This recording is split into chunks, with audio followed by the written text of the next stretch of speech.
Le journal présenté par Alicia Casteras. Bonsoir Alicia. Bonsoir Romain, bonsoir à tous. Voici les titres de l'info en ce début de semaine. Un parapentiste qui s'écrase de l'aiguille et s'en sort indemne. Les entreprises de Haute-Savoie vont pouvoir étaler le paiement de leurs impôts. Emmanuel Macron, lui, est attendu en Savoie mercredi. Il assistera à l'une des étapes du Tour de France. Et tu en parlais, donc un parapentiste a évité le pire aujourd'hui à Chamonix. Le sportif s'était lancé depuis l'aiguille du Midi à la mi-journée et a raté son décollage. Il s'est écrasé 10 mètres plus bas dans une crevasse. La victime s'en tire avec de simples blessures légères. Les militaires du PGHM de Chamonix ont pu l'évacuer sain et sauf vers l'hôpital de Sallanches.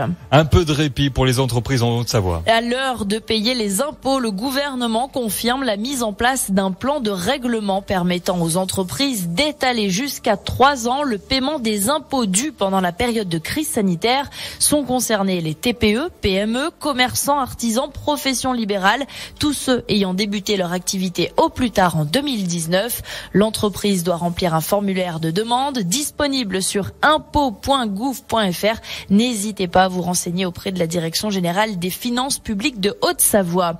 Un trafic pas comme les autres en forêt de Morzine, des Italiens qui venaient piller nos cèpes, nos champignons.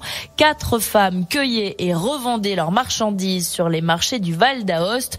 Un manège qui n'a pas échappé à l'Office national des forêts, qui a déclenché une opération de contrôle avec gendarmes et gardes champêtres. Les voleuses ont ainsi été verbalisées pour avoir dépassé la limite autorisée par cueillette. Limite de poids et d'autres contrôles seront tout de même organisés ces prochaines semaines. Le défi mobilité se poursuit autour de Bonneville. La communauté de communes Faucigny-Glières a lancé ce challenge début septembre. Les participants volontaires ont jusqu'à la fin du mois pour relever l'un des 12 défis proposés. Aller au travail à vélo, se rendre au marché à pied.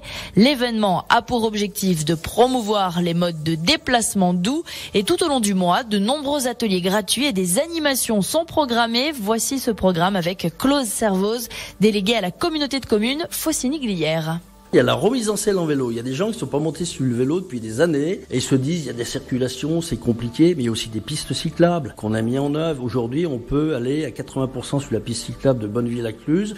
Et durant cette semaine, on va vous aider à réparer votre bicyclette. On appelle ça de l'autoréparation. Il y aura aussi le challenge mobilité interentreprise, une journée où les gens devront faire le maximum d'aller en vélo ou à pied ou en covoiturage ou comme ils le souhaitent de façon à désencombrer les routes. Il y a des ateliers numériques. Il y a un atelier numérique pour les anciens. Pour par exemple commander son billet sur Internet, regarder des horaires, où est-ce qu'on peut aller, comment on peut le faire.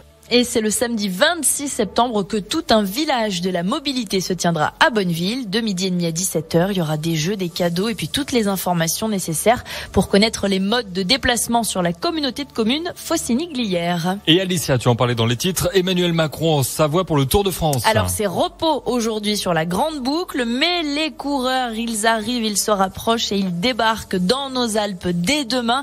Emmanuel Macron se rendra d'ailleurs sur la 17e étape entre Grenoble et Méribel, ce sera celle de mercredi. Le chef de l'État qui assistera à la course cycliste, notamment dans la voiture avec le patron du Tour de France, Christian Prudhomme. Et puis il sera après présent à l'arrivée de cette étape. Au total, 3 au programme dans nos massifs.